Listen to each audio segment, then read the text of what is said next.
Hello বন্ধুরা, welcome back to my channel. আমার নতুন একটি ভিডিওতে তোমাদের সবাইকে স্বাগত জানাই। আমি ভালো আছি, তোমরা কেমন আছো? আশা করি তোমরা সকলে ভালো আছো, সুস্থ আছো। পূর্ব মেদিনীপুর জেলার ছোট্ট একটি গ্রাম থেকে আমি সুমিতা আমার ব্লগ চ্যানেলে তোমাদের জানাই অনেক অনেক স্বাগত আর অনেক অনেক ভালোবাসা। তোমাদের মধ্যে একজন আমাকে কমেন্ট করেছিলে যে দিদিভাই, পূর্ব মেদিনীপুর জেলার কোথায় তোমার বাড়ি? তো আমার গ্রামের নাম উড়ুড়ি আর আমার বাবার বাড়ির গ্রামের নাম বড়বড়িয়া।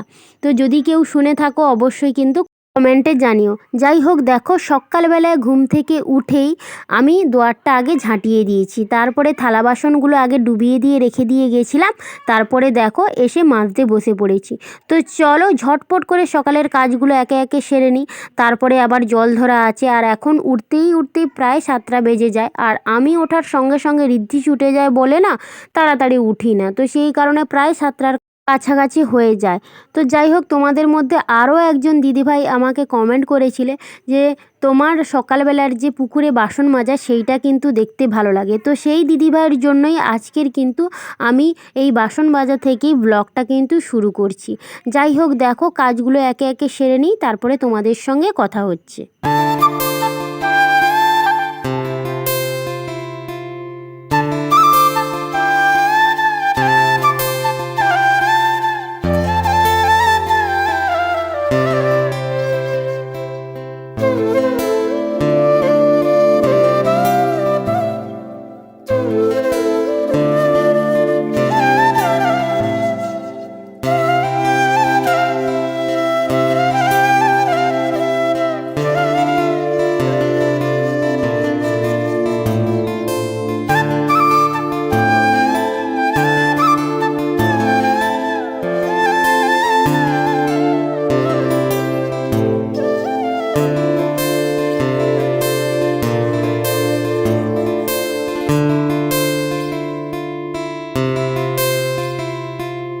গতকাল যেহেতু সোমবার ছিল, তো সোমবারের হাঁড়িটা না একেবারে কালি উঠিয়ে পরিষ্কার করে ধুয়ে জায়গা মতন রেখে দিলাম। তো বাসন মাজা হয়ে যেতেই চলে এসেছি পুকুর ঘাটে, আর পুকুর ঘাটে এসেই দেখো সমস্ত জামা কাপড় ভিজিয়ে দিয়ে রেখে দিয়ে গেছিলাম যাতে নোংরা ছাড়ে। আর প্রত্যেক দিন যেহেতু আমি ধুই কাচাকুচি করি, সেই জন্য জামা কাপড় কিন্তু অত নোংরা হয় না।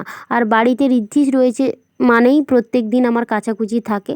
তো ওইটা পেছনের যে পুকুরটা, তো সেইখানে কিন্তু থালা বাসন ধুই, আর এইটা হচ্ছে সামনের পুকুরটা। এই পুকুরটাতে কিন্তু স্নান করা বা জামা কাপড় ধোয়া এইটাতে করি, যেহেতু এটা পরিষ্কার জল, ভালো জল। আর পেছনের পুকুরটা সেটা কিন্তু আমার ঘর লাগোয়া, সেই জন্য এত দূরে, মানে এই পুকুরটা আমার একটু দূরেই হয় বাড়ি থেকে, তাই জন্য এত দূরে কড়াই বা হাঁড়ি এইসব নিয়ে আসা, মেজে ঘষে নিয়ে যাওয়া সম্ভব হয় না। তো সামনের পুকুরটায় সমস্ত কিছু ধুয়ে নিই। তো দেখো, তোমাদের সঙ্গে কথা বলতে বলতে আমার কিন্তু কাচাকুচি হয়ে গেল।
জামা কাপড়গুলো তো ধুয়ে নিয়ে এসে একে একে সমস্ত মেলে দিলাম, আর গতকাল যেগুলো শোকায়নি তো সেগুলো আর একটা তারে সমস্ত কিছু মেলে দিলাম। তো জামা কাপড় ধুয়ে নিয়ে আসার পরে স্নান টান সেরে নিয়েছি, আর ঠাকুরের কাজটা এখন শাশুড়ি মাই করছে, আমি করছি না। তারপরে দেখো ঋদ্ধিসকে খাইয়ে আমি খেয়ে রান্নার কাজে চলে এসেছি। তো ভাতটা আগে কিন্তু চাপিয়ে দিয়ে আমি খেয়েছিলাম, তো ভাতটা হয়ে যেতে ভাতটা নামিয়ে দিয়ে দেখো এখন ঋদ্ধিসের জন্য তরকারি তুলবো, তো সেই কারণে আগের মাছগুলো ভেজে নিচ্ছি। আর আজকের কিন্তু বাড়িতে সিলভার কাপ রয়েছে, অন্যদিন পোনা মাছ থাকে, আমার পোনা মাছটা খুব একটা পছন্দ নয়। এই কারণে পিসি বাজারে গিয়েছিল, তো পিসিকে বললাম তো সিলভার কাপই আনো, তো তাই এই মাছটাই আনা হয়েছে।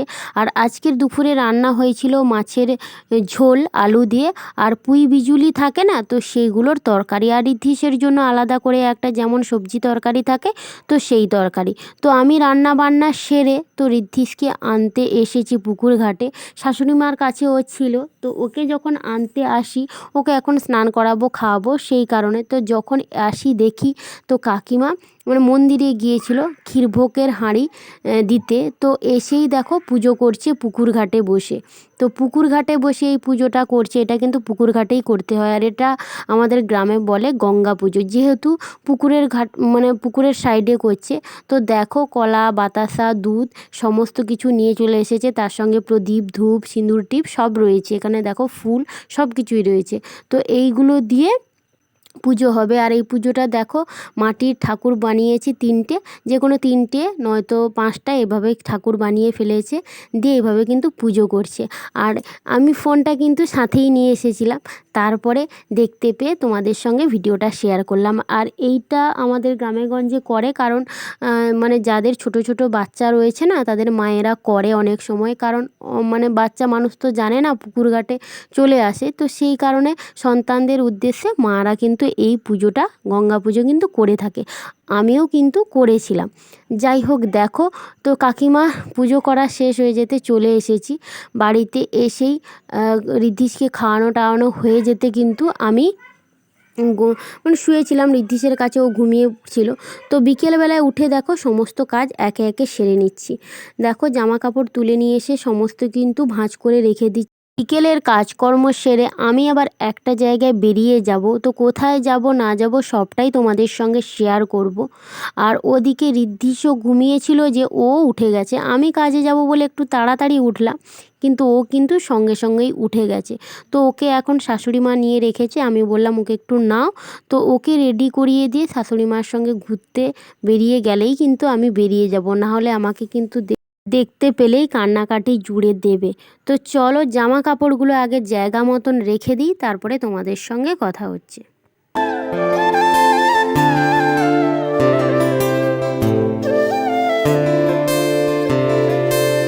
জামা কাপড়গুলো তো ভাঁজ করে দেখো এক সাইডে যে বাঁশ টাঙানো রয়েছে ওইখানে কিন্তু সমস্ত ঝুলিয়ে দিলাম, আর যেগুলো শোকায়নি তে সেগুলোকে তারে মেলিয়ে দিলাম। তারপরে দেখো ঘরটা ঝাড়ু দিয়ে দিচ্ছি।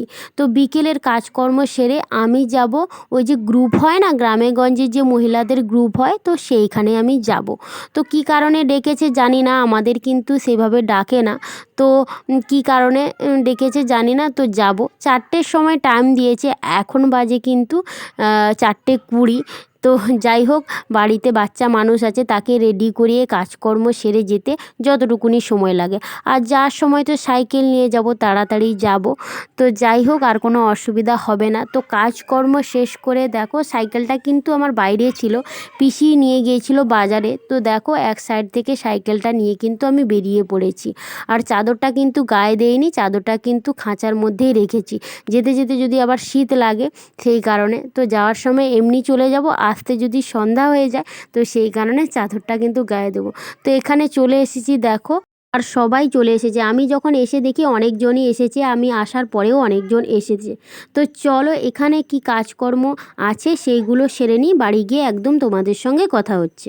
দেখো বাড়ি আসতে আসতে 5টা বেজে গিয়েছিলো, আর বিকেলবেলায় কাকিমা এই যে প্রসাদটা দিয়ে গেছে, বলছিলাম যে ঠাকুরের কাছে গেছে, তো ক্ষীরভোগের মানে হাঁড়ি ওখানে বসিয়েছিল। তো দেখো ওইটাই এখন সন্ধ্যাবেলায় টিফিন খাবো বলে বাড়ছি।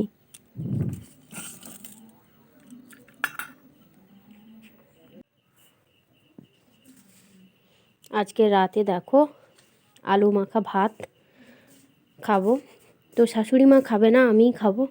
তো চলো খাওয়া দাওয়া করে নিই। তো ব্লগটা এখানেই শেষ করছি, কেমন লাগলো অবশ্যই জানিও। নেক্সট ভিডিওতে দেখা হবে, সবাই ভালো থাকো সুস্থ থাকো। তো চলো সবাইকে টাটা।